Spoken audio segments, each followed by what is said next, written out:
Welcome to This Explainer. Today, we're diving into something you and I interact with literally every single day. Everyday loyalty programs. Normally we just see them as nice little perks, right? A friendly discount here, a free cup of coffee there. But today, we're going to look at them a bit differently. We're going to look at them as quiet systems, carefully designed to shape what we do. Most of us never really think twice about them because, well, they just feel normal. But as you'll see, these programs are brilliantly built around human behavior, quietly guiding our choices in ways we rarely even notice. I want you to picture a very specific feeling for a second. You open an app on your phone. Maybe you're standing in a long line or just grabbing some lunch on a crazy workday. And boom, you see a notification.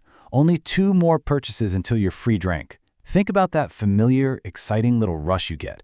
The reward feels so close. It feels like such an easy win. And suddenly, going to that different coffee shop across the street, well, that feels like a bad idea, simply because you're almost at the finish line right here. Just think about how many places we collect points on a daily basis. We've got coffee points, airline miles, cashback on our credit cards, grocery store rewards, hotel points, fast food apps, even digital streaks on our phones. We are completely surrounded by these systems, and at first, joining in feels completely harmless. Actually, scratch that. It feels smart. You're just going about your day and you feel like you're saving money and making great financial choices. But to understand what's really happening under the surface, we have to look a little closer. Part 1. The Psychology of Progress. Let's break down how this actually works. See, we human beings naturally love to finish things. We absolutely love feeling like we're moving forward, and we really love waiting for a reward. Walk through this familiar routine with me. Step 1.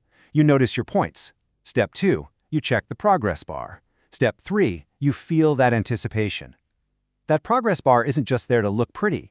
It gives you a tiny emotional win. Every single time you see that little circle fill up just a bit more, your brain gets a small boost. This is exactly why it can be so hard to stop checking these apps. Your brain starts expecting those little boosts, making you want to come back again and again. But then, there's the flip side of that feeling. Your reward expires soon. Apps use these specific messages to create a quiet, nagging sense of urgency. They're playing on another huge part of human nature. We really hate losing our progress. We absolutely hate missing out. When you get a message saying your bonus points end tonight, it creates this immediate fear of losing what you worked so hard for. You might actually open the app and buy food you weren't even planning to eat simply because you don't want to feel like you wasted a good opportunity. Which brings us to part 2, buying your own status. When we move away from everyday coffee and look at bigger things, like airline miles and hotel rewards, the stakes get much higher. The loyalty deepens. Travelers often develop very real, deeply emotional attachments to things like elite status, flight upgrades, and quiet lounge access. This goes way beyond just saving a few dollars. People become so attached to their shiny membership tier that they will sometimes spend extra money out of pocket or take an incredibly inconvenient flight just to keep their standing. The perks make them feel valued, and losing that elite status, for a lot of people, it actually feels like a personal loss. This beautifully shows what happens to us over time. The way we make decisions quietly changes. We literally stop asking, what's the cheapest option? Or what makes the most sense for my schedule? Instead, our brains start asking, how do I keep my status? Now that is a huge shift in how we think. You're no longer just buying a flight or a hotel room, you are actively paying to protect your own progress. The reward system has successfully changed how you make your choices. Let's move to part 3, softening the spend. Now let's look at another invisible trick: cashback systems and credit card rewards.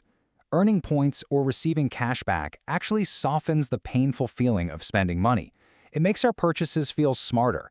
When you buy something and instantly see that you earned 2% cash back, the purchase feels partially paid for. It feels financially justified. Instead of feeling the full weight of the money leaving your bank account, you feel this small sense of pride because you earned a little bit back. It makes parting with your hard-earned money feel a whole lot less stressful. And over time, this slowly makes us pay way less attention to the actual price tags. Instead of focusing heavily on what things actually cost, or pausing to ask if we really need to buy something in the first place, we begin focusing on the rewards. The excitement of earning points acts like a distraction. It softens the blow. Because of this, people often buy things way more casually, justifying purchases they normally would have said no to, all for the sake of the points. We essentially let the promise of a future reward blind us to what we're actually spending today. Next up is Part 4, the quiet data trade. To understand the invisible rules keeping us hooked, we have to look at a simple concept called gamification. Gamification basically means using things like levels, rewards, streaks, points, badges, and progress bars to encourage us to repeat a behavior. It's taking normal, everyday life and making it feel like a video game. By turning your morning coffee run or your fast food order into a game where you level up, companies massively increase your emotional connection. They make the daily routine feel fun rather than just feeling like you are spending your money. But while you're playing the game and earning those points, there's a whole other side to the story. A massive amount of information is being quietly collected in the background. Loyalty apps track your shopping habits, what you like to buy, your locations, and even your emotional patterns, like what times of day you're most likely to buy something out of stress or just for pure convenience. This information helps companies easily predict what you'll do next, allowing them to send offers personalized directly to you. It's a quiet trade. You get a free sandwich, and they get to know exactly how you behave. It makes the whole system incredibly effective. We even see this exact same psychology in our monthly subscriptions. Some services reward you the longer you stay a member, maybe with a grandfathered price or a special digital badge.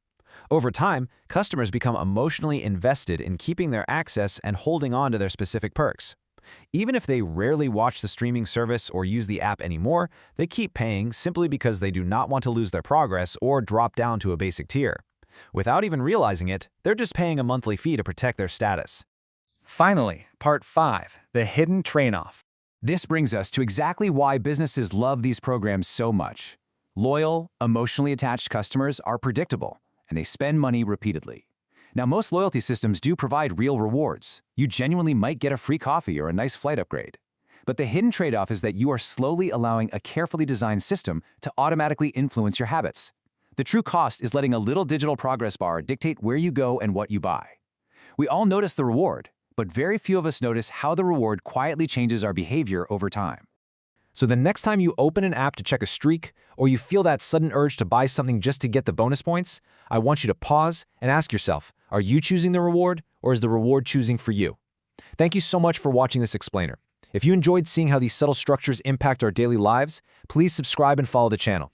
Continue exploring hidden modern systems with us right here at The Unseen Costs. We'll see you next time.